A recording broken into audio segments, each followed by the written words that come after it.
So, hello everyone. I will talk today about the mobilization of patients with subarachnoid hemorrhage. And just to precise, I'm a French physiotherapist and PhD student. So, to begin with, subarachnoid hemorrhage is a subtype of hemorrhagic stroke, and its management requires a close monitoring in ICU units or neurological ward, to prevent and treat neurological complications such as hydrocephalus, intracranial hypertension, and cerebral arterial vasospasm. Patients with subarachnoid hemorrhage are left with multiple sequelae, and at 1 year, as you can see, patients still report an altered quality of life, and 1 out of 5 patients is still dependent. In the general ICU population, early mobilization has shown multiple benefits on, among other things, quality of life and independence. However, for our subarachnoid hemorrhage patients, there are no recommendations to date regarding early mobilization because there is only 1 randomized controlled study of poor quality. There are also still some safety concerns, and there are some fears that mobilization could induce hemodynamic changes that would be deleterious for the brain perfusion. So consequently, bed rest is often prescribed for several weeks, but its necessity has not been proven, while there are multiple complications of prolonged bed rest. In the light of all these elements, we wondered about the impact of early out-of-bed mobilization on the functional independence of our patients. To answer this question, we performed a retrospective study in our neurosurgical ICU, and we included adult patients with subarachnoid hemorrhage of aneurysmal origin during a 2-year period.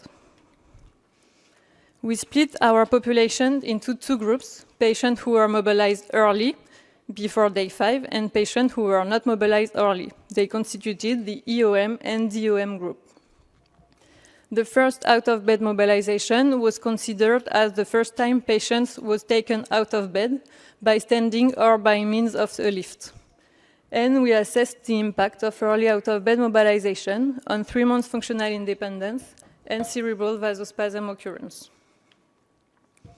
Regarding the procedure of the unit, on the medical plan, patients are managed according to international guidelines and local procedure, while for the mobilization practices, we don't have a protocol at the moment, and patients are mobilized under medical prescription by physiotherapists and nurses every weekday, following a close monitoring.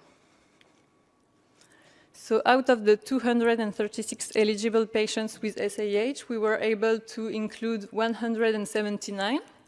And as you can see, the characteristics of our populations were representative of the population described in the literature in terms of age, sex ratio, and severity of SAH. Of importance, in our early mobilization group, you can see that patients were less severe, and they were more precociously extubated, and they had less external ventricular derivation. Now for our results.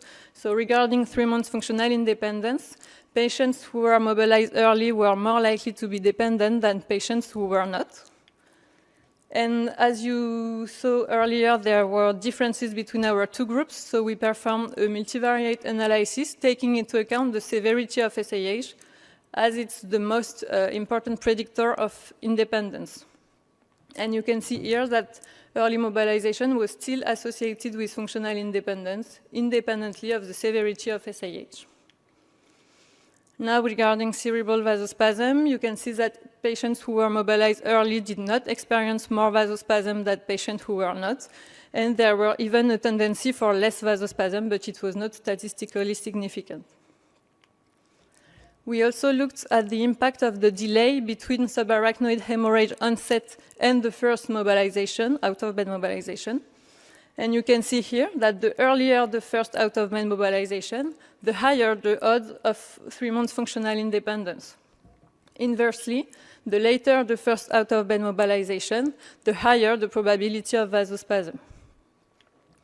So this result suggests that early mobilization could be beneficial, but we have to keep in mind that it was a retrospective study. I showed you some bias, and it was a small sample size. However, our results are still in line with the previous observational studies that suggested safety and benefits of early mobilization, and we are now working on a randomized controlled trial to confirm these results. Thank you very much.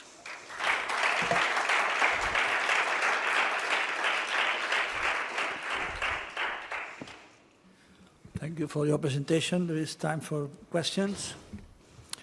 If not, were comparable the two groups, with, early mobilization and late mobilization in terms of general conditions?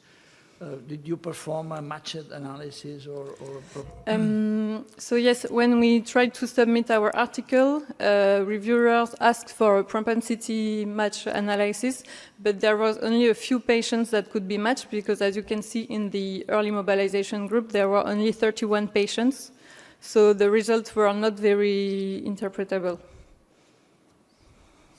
And can you elaborate? Yes, question from Brazil. Are you getting those kind of patients in your emergency room? Okay. I better not to make my question. No, you do. No, I don't have in our emergency room, but there are several patients who are in the central ED. And I think your results were very interesting. Although there was no difference in the statistical, from 48 to 36 is very important for an individual patient. And maybe this should be analyzed in a different way, because any small improvement in this kind of patients is very important. Yes, this is why we are going to do further studies, because with this basis of results, we can't do another analysis to show that there are less vasospasm, but there are a few studies that show that the earlier the mobilization, the risk of vasospasm is reduced. But today there is just only one randomized control trial, so we need to work harder. No, the reason why I ask you the question is because those patients, we published many years ago, measuring biomarkers in those patients, catecholamine level is very, very high. And in fact, you end up, even before they start for a neurological problem, they have a lot of cardiovascular issue, mostly cardiac, related to this catecholamine release. Then you may see this kind of patient coming and then going back home, and in fact, they have a neurological problem. Then it's, I think maybe it's one of the topic of the next years is the brain cardiac interactions with the biomarkers. Okay, thank you very much.